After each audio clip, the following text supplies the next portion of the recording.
Ici l'évangéliste Mario Massicotte qui vous accueille à cette émission de télévision Les Actualités prophétiques.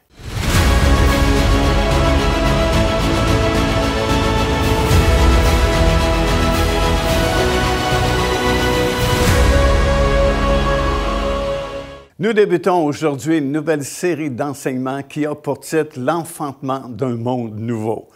Et cet enseignement que nous allons partager avec vous se divise en 3 parties. Première partie, le titre est « Gog et Magog, l'imminence d'une attaque massive sur les montagnes d'Israël ». Et la deuxième partie de cet enseignement a pour titre « Les douleurs de l'enfantement ». Et finalement, la troisième partie de cette trilogie s'intitule « Armageddon, l'ultime conflit et la fin heureuse pour l'humanité ». Alors, c'est vraiment une série très intéressante et ce que je m'apprête à partager avec vous pourra sembler à plusieurs probablement complètement irrationnel. Mais tout ce que je vais partager avec vous vient de la parole du Seigneur. Et comme Jésus lui-même l'a dit, c'est dans l'Évangile de Matthieu, dans le chapitre 24, il a dit « Le ciel et la terre passeront, mais mes paroles ne passeront pas ». Conséquemment, ce que je vais partager avec vous, venant de la parole du Seigneur, va s'accomplir sûrement. Et non seulement la parole de Dieu, c'est la vérité, non seulement, comme je viens de mentionner, Jésus a dit que même si le ciel et la terre vont passer un jour, ces paroles ne passeront jamais. Ce que je vais partager avec vous va paraître peut-être invraisemblable à notre époque, mais lorsque ça se produira, tout ce que je vais partager avec vous dans cette série, au moins vous pourrez dire, un jour, j'ai entendu un prédicateur qui a prêché à ce sujet-là. Parce que certainement que ça va se produire, puisque c'est mentionné clairement dans la parole du Seigneur, comme nous allons le constater. Alors, bien sûr, comme j'ai mentionné, la première partie de cet enseignement s'intitule « Gog et Magog, l'imminence d'une attaque massive sur les montagnes d'Israël ». Comme nous allons apprendre au cours de cet enseignement, Gog et Magog, c'est mentionné dans le livre du prophète Ézéchiel, dans le chapitre 38, le chapitre au complet, et une bonne partie aussi du 39e chapitre. Alors, c'est dans ces 2 chapitres-là que vous avez la description avec vraiment beaucoup de détails de cette attaque qui ne s'est pas encore produite, mais qui va se produire éventuellement parce que c'est prophétisé clairement dans la parole du Seigneur.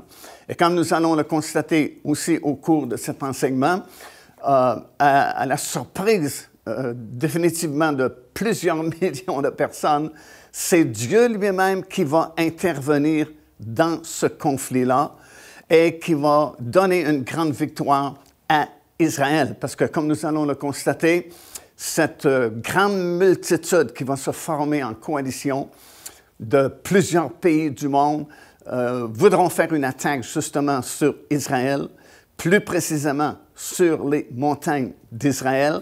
Et nous allons apprendre au cours de cet enseignement aussi la signification précise de cette expression « les montagnes d'Israël ».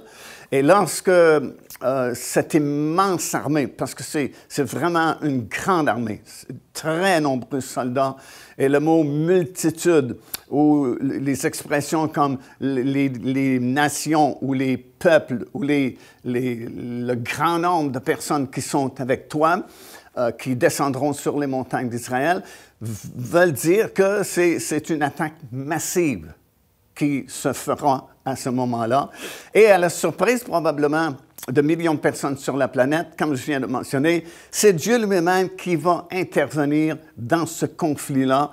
Et à nouveau, le monde, encore une fois, sera secoué par cette intervention-là. La prophétie, comme j'ai mentionné, est donnée par le prophète Ézéchiel, et c'est dans le chapitre 38 et le chapitre 39 de son livre que nous trouvons cela. Et à cette occasion-là, Dieu va manifester sa gloire, va intervenir de façon aussi spectaculaire, si vous voulez, que lorsqu'il a délivré son peuple hors d'Égypte pour le conduire jusque dans le pays de Canaan.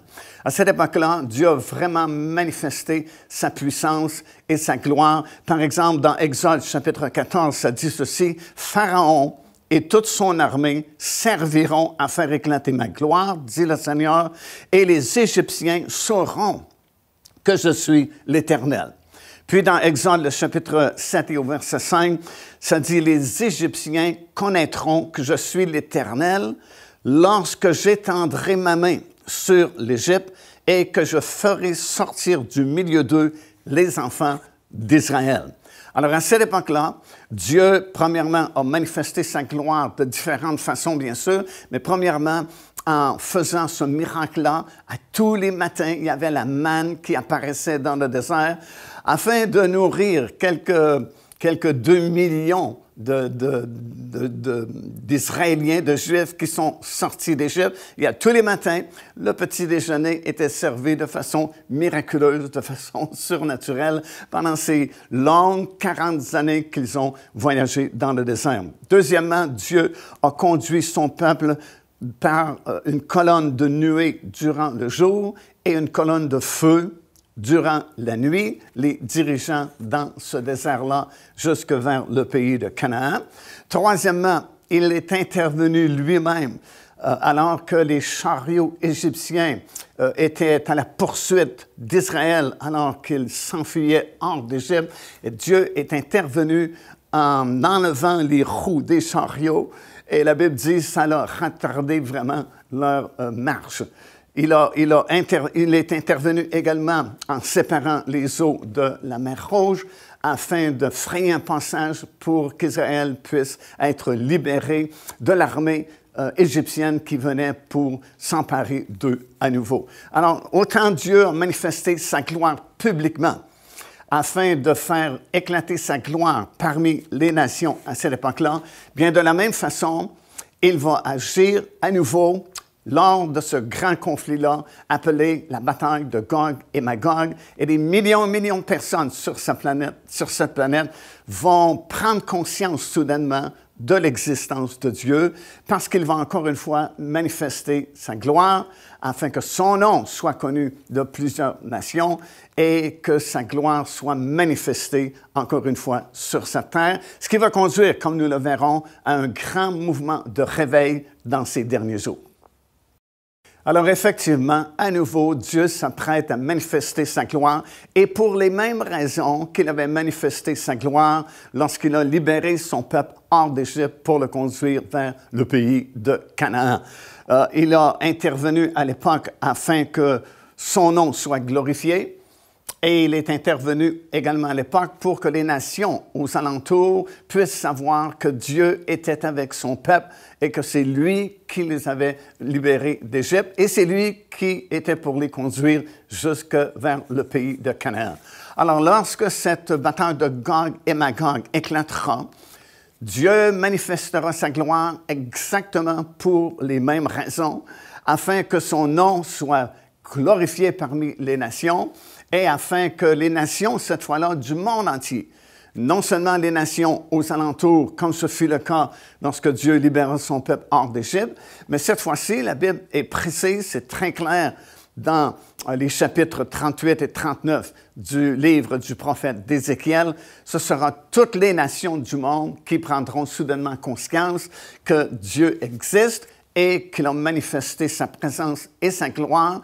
Et il fait cela afin justement que les nations puissent le connaître, afin que son nom soit connu parmi les nations et que sa gloire sera manifestée. Dans les versets que nous lirons un peu plus tard, dans le chapitre 38 et le chapitre 39 du livre du prophète Ézéchiel, on partage ces phrases-là. « L'Éternel se fera plutôt connaître à toutes les nations ». D'autres versets disent « Les nations sauront que c'est l'Éternel qui est intervenu et que c'est lui, justement, qui a manifesté sa présence. » Alors, cette génération, notre génération, qui en grande partie ne croit plus en Dieu, cette génération qui, généralement parlant, a rejeté les principes bibliques, ben, cette génération est en route vers une prise de conscience de l'existence de Dieu. Parce que c'est vraiment certain, cette parole, elle est certaine, Dieu va manifester sa gloire à l'occasion de cette attaque de la bataille de Gog et Magog. Et plusieurs versets dans la parole du Seigneur confirment que les nations prendront conscience de son existence et que les nations verront la manifestation de sa gloire et son nom sera manifesté parmi toutes les nations du monde. Alors, au cours de cet enseignement que nous débutons, nous allons apprendre plusieurs choses. Premièrement, qui fera cette attaque-là? Deuxièmement, contre qui sera-t-elle faite? Troisièmement, nous allons apprendre à quel endroit aura lieu cette bataille-là. Quatrièmement, que signifie vraiment l'expression « les montagnes d'Israël ». Cinquièmement, nous allons apprendre comment Dieu va intervenir lors de ce conflit-là. Sixièmement, nous allons apprendre quelles seront les étonnantes conséquences de cette attaque. Parce que, évidemment, non seulement cette attaque va bouleverser le monde entier, mais la façon dont Dieu va intervenir va faire réfléchir énormément de personnes et il y aura aussi de nombreuses conséquences à cette victoire-là que Dieu accordera à Israël à ce moment-là. Alors, au cours de cette étude, nous allons apprendre également que cet événement-là va provoquer plusieurs changements majeurs, tels que, premièrement, la formation d'une coalition de 10 nations, 5 à l'ouest de la mer Méditerranée et 5 à l'est de la mer Méditerranée.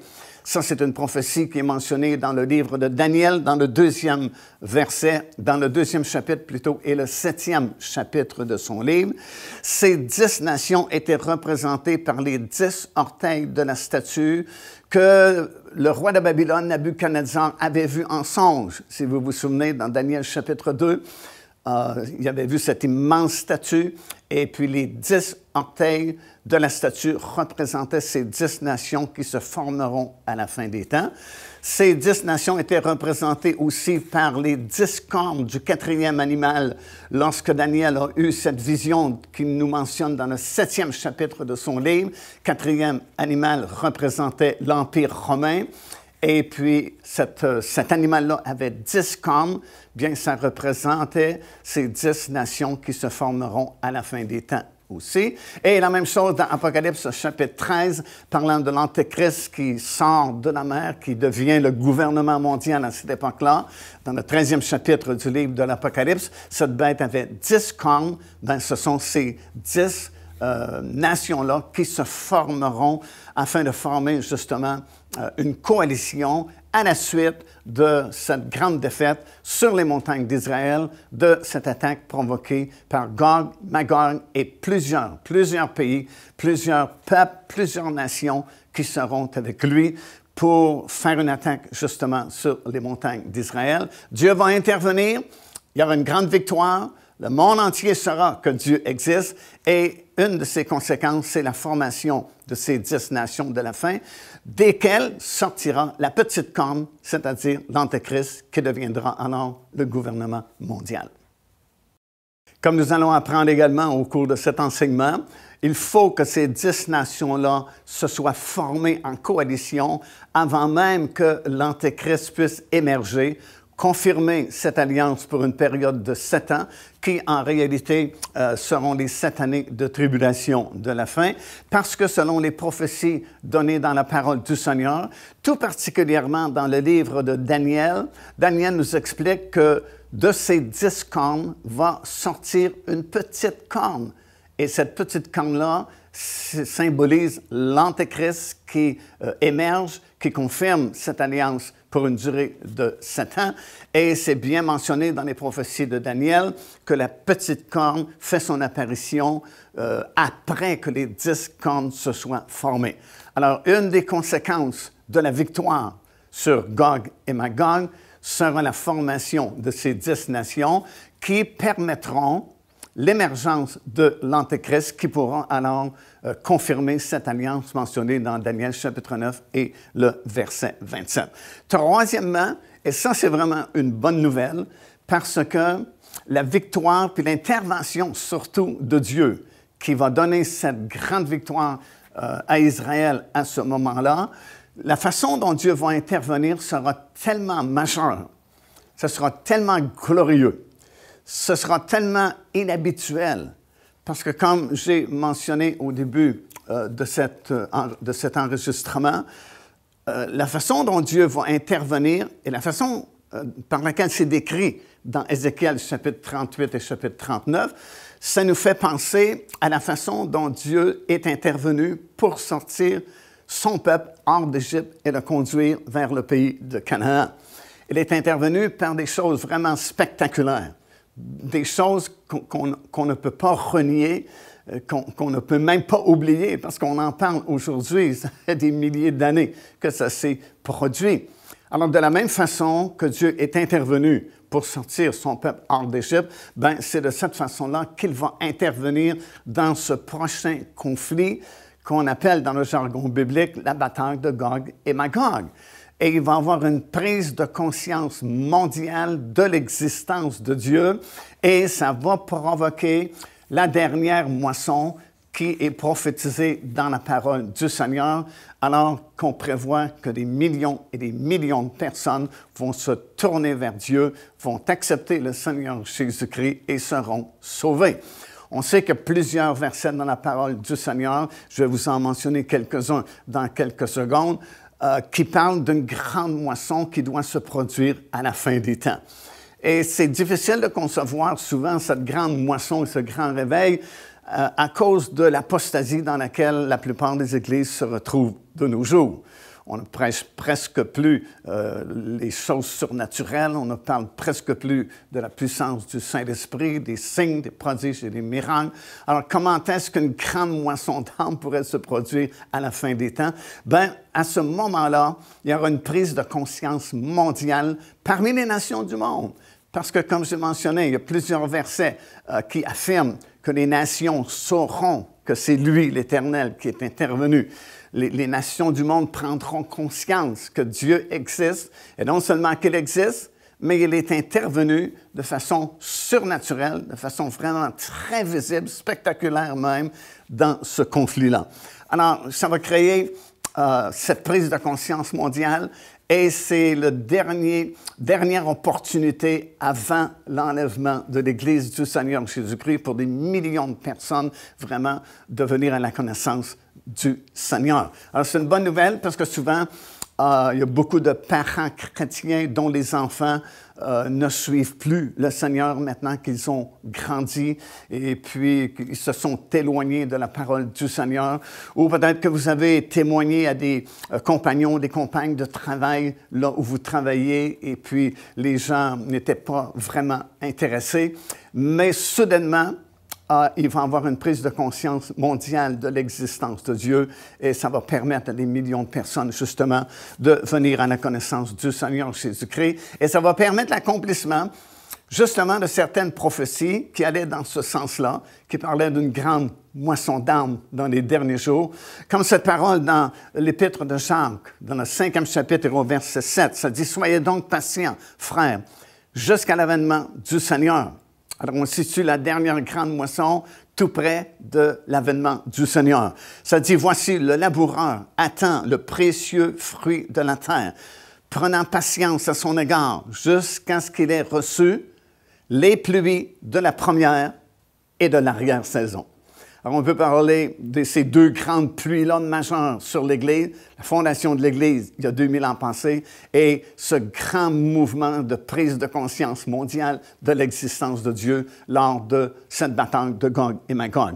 Dans Joël également, chapitre 2, verset 23, « Car il vous donnera la pluie en son temps, il vous enverra la pluie de la première saison et de l'arrière-saison. » Et dans Matthieu chapitre 13, ça dit, « Le royaume des cieux est encore semblable à un filet jeté dans la mer et ramassant des poissons de toute espèce.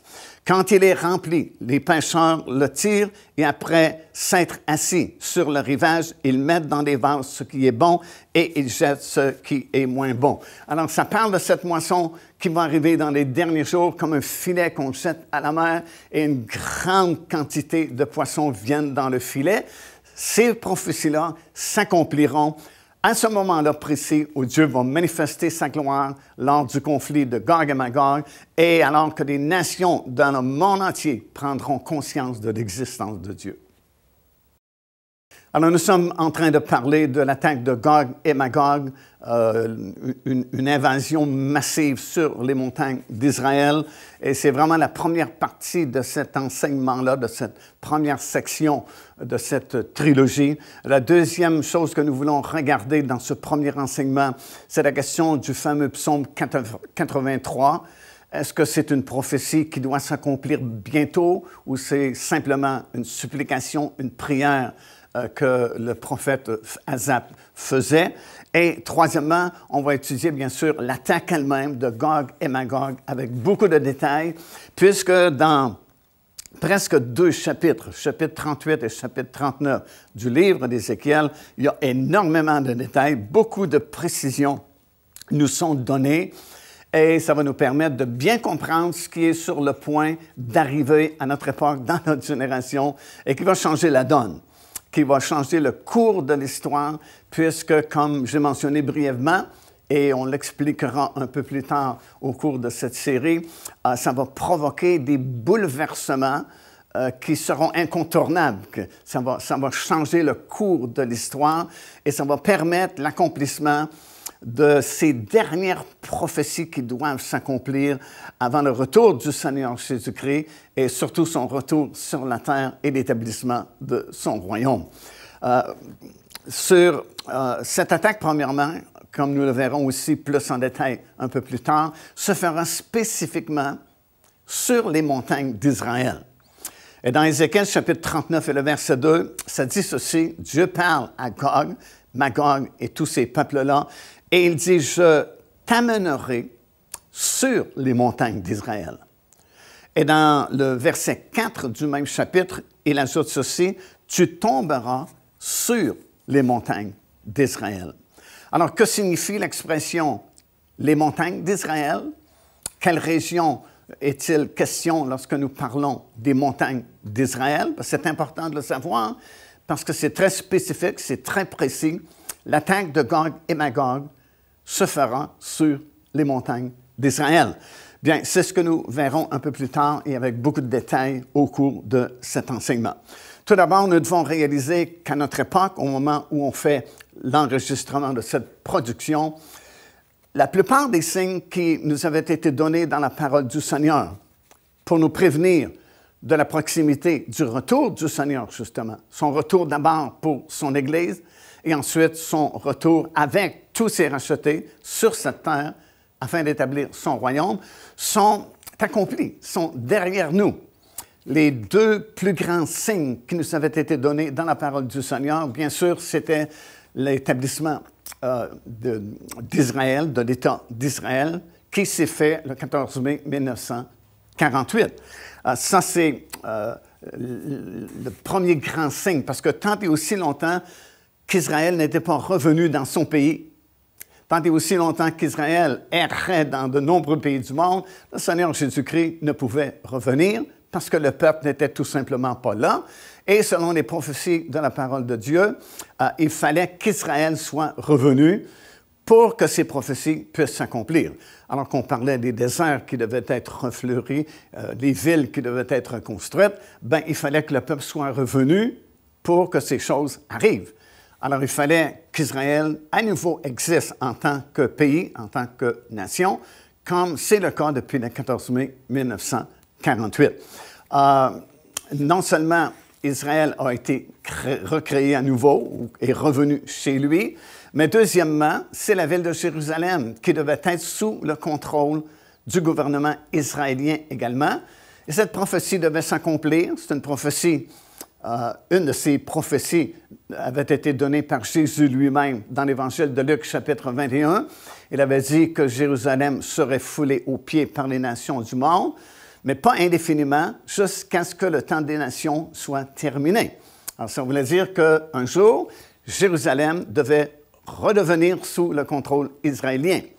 Pour qu'Israël redevienne sous le contrôle israélien, il fallait bien sûr d'abord qu'Israël soit revenu, du moins en grande partie, comme ce fut le cas, comme je mentionné, depuis 1948. Et depuis la guerre des 6 jours, en 1967, Jérusalem est revenue sous le contrôle de l'administration juive lors de la fameuse guerre des 6 jours. Et vers la fin de ce conflit, la vieille partie de la ville de Jérusalem, qui était contrôlée à l'époque par la Jordanie, est redevenue sous le contrôle israélien. Et immédiatement, on a joint Jérusalem-Est avec Jérusalem-Ouest pour n'en faire qu'une seule ville. Et récemment, bien sûr, il y a quelques années à peine, ça a été confirmé par les États-Unis d'Amérique que Jérusalem est bel et bien la capitale du pays d'Israël. Alors ça, ce sont les deux plus grands signes. Bien sûr, il y en a plusieurs autres qui ont été accomplis ces dernières années, mais vraiment, ce sont les deux plus grands signes parce que, évidemment, tant et aussi longtemps qu'Israël n'existe pas comme nation, comme pays, et que Jérusalem n'est pas sous le contrôle juif, bien le Seigneur ne pouvait revenir. C'est déjà la fin de l'enregistrement de cette émission de télévision, mais vous pouvez nous rejoindre à www.paindevie.org et si nous pouvons vous aider, c'est avec plaisir que nous le ferons. Si vous avez des questions sur l'enseignement qui a été donné aujourd'hui, nous pourrons répondre à vos questions. Et sur notre site web, bien sûr, vous y trouverez toutes nos productions sur CD, sur DVD et vous avez des blogs où nous donnons beaucoup d'enseignements de la parole du Seigneur sur des sujets différents. Alors, n'hésitez pas, contactez-nous à cette adresse de notre site web et c'est avec plaisir que nous pourrons communiquer avec vous et garder le contact surtout avec vous. Alors, que Dieu vous bénisse abondamment et que sa grâce et sa miséricorde vous accompagnent toujours. Devenez partenaire avec ce ministère par votre soutien financier et aidez-nous à planter le flambeau de l'Évangile à travers le monde entier. Vous recevrez un enseignement audio à tous les mois de la part de l'évangéliste Mario Massicotte, ainsi que notre bulletin de nouvelles prophétiques incluant des enseignements bibliques, des nouvelles du ministère et des commentaires sur les actualités prophétiques. Débutez dès aujourd'hui en visitant notre site web www.paindevie.org ou par courriel à info@paindevie.org